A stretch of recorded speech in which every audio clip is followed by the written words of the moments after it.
दर्शन मोहिनी के आश्रय का कारण। सूत्र नंबर 13। केवली केवली श्रुत संघ धर्म देवा वर्णवादो दर्शन मोहस्य। केवली सुतसंग धर्म देवा वर्ण वादो दर्शन मोहस्य।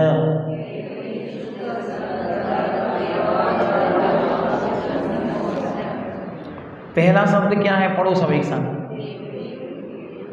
क्या शब्द है? केवली है कि केवली है?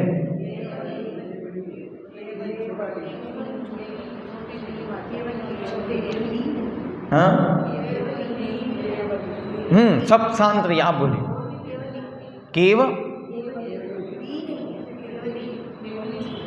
अब देखो इसको पढ़ना सीखो, कैसे पढ़ते। जब मात्रा छुटी की हो तो आगे वाले शब्द को साथ पढ़ते हैं। इसको पढ़ेंगे केवली। क्या पढ़ेंगे? केवली। अपने आप छुटी की हो गई। और जब बड़ी की मात्रा हो तो क्या पढ़ेंगे? केवली। केवली, अपने आप बड़ी की मात्रा हो गई। ये पढ़ने का तरीका कि जब छुटी की मात्रा हो, उच्चारण छोटा करना हो, तो आगे वाले शब्द के साथ पढ़ो तो अपने आप वहां तक पहुंचते पहुंचते छोटा हो जाएगा स्वर। और जब आपको स्वर बड़ा करना हो तो अकेले लास्ट अक्षर को अकेला पढ़ो तो अपने आप बड़ा हो जाएगा। केवली तो छुटी हो गई, केवली अपने आप बड़ी हो गई। ठीक है, अब इसको ध्यान में रखना। तत्वार्थ सूत्र पढ़ते समय ये बहुत महत्वपूर्ण है। एक चीज और, आई ए अंतर समझो।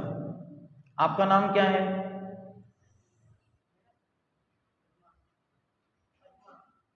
नहीं, इनका संपत जी। पूरा नाम क्या है? जैन नहीं लिखते ना? चलो लगाओ, बोलो पूरा नाम बोलो। जैन बोलते, अब लिखो।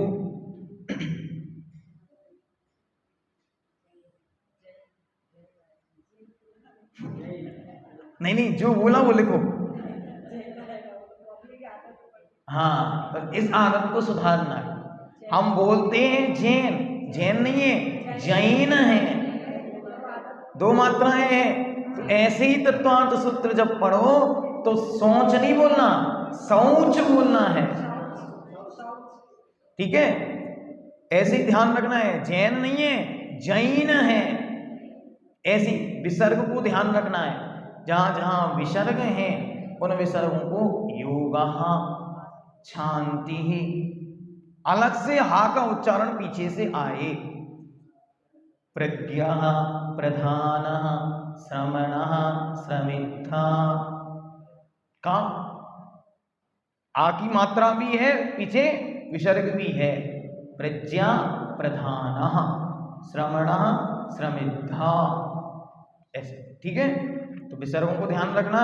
ए और ऐ की मात्रा में अंतर रखना, ओ और औ की मात्रा में अंतर रखना, और छुटी की बड़ी की मात्रा में अंतर समझना। केवली, शुद्ध, संग, धर्म, देव, इनका आवरणवाद करना, ये दर्शन मोहिनी के आश्रय का कारण है। आवरणवाद क्या है? जिसमें जो दोष नहीं है उसके उन दोषों को बतलाना, या गुणवान पुरुषों में दोष लगा देना। जो उनकी अच्छाइयां हैं उन्हें तो छिपा लेना, और अन्य जो अपना स्वार्थ सिद्ध हो रहा हो ऐसी बातें उनमें प्रकट कर देना। जैसे केवली आवरणवाद, केवली भोजन करते हैं, केवली मांसाहार करते हैं। क्यों? इससे अपना कार्य सिद्ध हो जाएगा, इसलिए उन्होंने ऐसा वचन बतला दिया। फिर शुद्ध आवरणवाद, केवली भगवंतों के उपदेश को स्मरण कर गणधर देवों ने जो रचना की वह शुद्ध कहलाता है। श्रुत में मांस खाना सर्वदा निषेध कहा, परंतु शास्त्र में मांस भक्षण आदि को निर्दोष कहा है इत्यादि रूप से कथन करना श्रुत का आवरणवाद है। क्यों? अपना कार्य जिससे सिद्ध हो वो कर लो। जैसे स्त्री मुक्ति की सिद्धि कर देना, सवस्त्र मुक्ति की सिद्धि कर देना, ये सब क्या है? अपने कार्य की सिद्धि के प्रयोजन से श्रुत को मोड़ देना। फिर संघ और संघ का आवरणवाद, तो रत्नात्रय से संयुक्त श्रवणों का समुदाय संघ कहलाता है। ये साधु संघ अपने आचरण से पवित्र व निर्मल होते हैं। इस साधु संघ को ये शूद्र हैं, अपवित्र हैं, स्नान नहीं करते, अरे नहाते ही नहीं है ये तो, इसलिए अपवित्र हैं, गरीब थे इसलिए महाराज बन गए, ऐसा कह करके इनका आवरणवाद करना। धर्म, धर्म क्या है? सर्वज्ञ द्वारा प्रदीप आगम में उत्तिष्ठ अहिंसा ही धर्म है। जिनेन्द्र देव द्वारा, अब इसका आवरणवाद कैसे करते? जिनेन्द्र देव द्वारा कथित धर्म में कोई सार नहीं है, जो इसका सेवन करता है वे असुर होंगे, ये मरकर सारे भूत बनेंगे, ऐसा कहना। देव, देव तो चार निकाय वाले होते हैं, अच्छे सुंदर स्वरूप वाले होते हैं, लेकिन संसार में इनके लिए मांस चढ़ाना, शराब चढ़ाना, इनके खोटे विकृत रूप बतलाना, प्रसाद चढ़ा के इनको तृप्त करना, ये इन प्रसाद से ये तृप्त होते हैं, इस प्रकार इनका आवरणवाद होता है। आवरणवाद, निंदा, अपवाद, ये सब उसके ही पर्यायवाची हैं। इस प्रकार इनसे बचना चाहिए। यहाँ पे एक विशेष बात जो हमने जीवन में जानी वो आपको बतलाते। दर्शन मोहिनी का अर्थ है मिथ्यात्व, और मिथ्यात्व के मुख्य निमित्त हैं कुगुरु, कुदेव और कुशास्त्र या कुधर्म, लेकिन यहाँ उन एक का भी उल्लेख नहीं किया। इसका अर्थ क्या है? इसका अर्थ यह है कि सच्चे देव, सच्चे शास्त्र, सच्चे गुरु का जो स्वरूप है उसको ही विकृत कर देना मिथ्यात्व है। अन्य कुगुरु, कुदेव, कुधर्म से कोई तात्पर्य नहीं है। जो सच्चा है उसकी सच्चाई को छिपा देना और मनगणंत कुछ भी उसमें प्रकट कर देना, यही आवरणवाद है, यही मिथ्यात्व के आश्रय का कारण है। इसलिए यदि आपको भगवान का स्वरूप समझ में नहीं आ रहा है, मौन रहो। गुरु का स्वरूप समझ में नहीं आ रहा है, मौन रहो, ये आगम से अभ्यास करो, लेकिन उसके विषय में कुछ यदवा तदवा मत बोलो। क्या सीखना है इस सूत्र से? कि व्हाट्सएप पे कुछ मैटर बना आ जाए तो फॉरवर्ड नहीं करना, ये आवरणवाद है। जब तक आपने अच्छी तरह विषय को जाना नहीं, समझा नहीं, तब तक किसी से कहना नहीं। और हम तो कहते सब जान भी लिया, देख भी लिया, फिर भी नहीं कहना।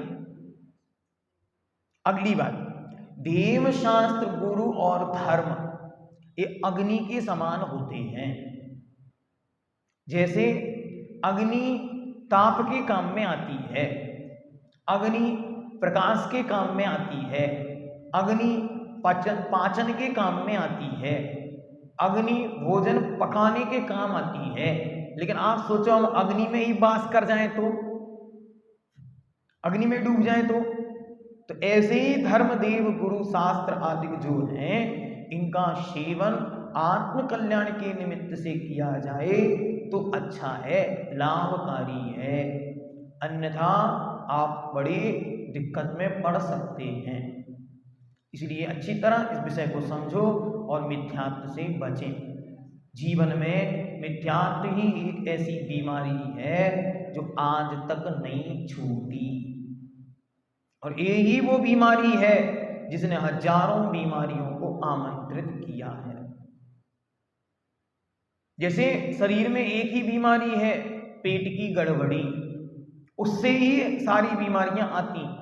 ऐसी आत्मा की एक ही बीमारी है, उसका नाम है मिथ्यात्व। वही सब बीमारियों को लाता, वही जन्म कराता है, वही मरण कराता है, वही संसार में भटकाता है। इसलिए मिथ्यात्व का विरेचन हो। इस पर्याय में बस एक ही संकल्प हो कि हम गृहीत मिथ्यात्व से बचें। और जब गृहीत मिथ्यात्व का पूर्णतया त्याग करें और अगृहीत मिथ्यात्व के प्रति शास्त्रों के अध्ययन से तत्वों की निरूपणा जानकर अंतरंग में बैठे मिथ्यात्व को छोड़ें। गृहीत मिथ्यात्व तो जहां दिखे वहां हाथ जोड़ लो कि हमको वहां जाना ही नहीं है जीवन भर के लिए। क्यों? अरे अनंत भवों के बाद ऐसा सुकाल प्राप्त हुआ है कि जब ऐसे निर्दोष पवित्र धर्म मिला, ऐसे पवित्र शास्त्र मिले और महान उपकारी आचार्य भगवंत विद्यासागर जी महाराज जैसे निर्दोष गुरु मिले, ये नहीं मिलते तो अभी भी अपन यहाँ वहाँ माथे टेक रहे होते और कहते कि ये भी धर्म है। क्या यहाँ वहाँ माथा टेकने को भी हम धर्म कहते, लेकिन इनका उपकार है कि उन्होंने हमें डूबने से बचा लिया, इसलिए उनका उपकार मानो और देव गुरु शास्त्र के प्रति समर्पित भाव से अच्छी तरह दृढ़ता पूर्वक। और सुबह तो क्या अद्भुत विषय रेणस्तर में चल रहा है, वो भी बहुत लंबा चलेगा कि कैसे कैसे 25 प्रकार के दोष हैं और कैसे कैसे गुण हैं, उन सबको अच्छी तरह जानकर इससे क्या होगा, जैसे जैसे तत्व का अभ्यास होगा वैसे वैसे मिथ्या धारणाएं छूटती चली जाएंगी। घृणा नहीं करो देवी देवताओं से, घृणा के पात्र नहीं है, लेकिन इनके प्रति रंच मात्र भी श्रद्धा मत लाओ। क्या कह रहा हूं मैं? रंच मात्र भी श्रद्धा नहीं लाओ, क्योंकि एक बार जो इनके चंगुल में फंस गया 7-7 पीढ़ियों तक श्रीफल चढ़ाता है।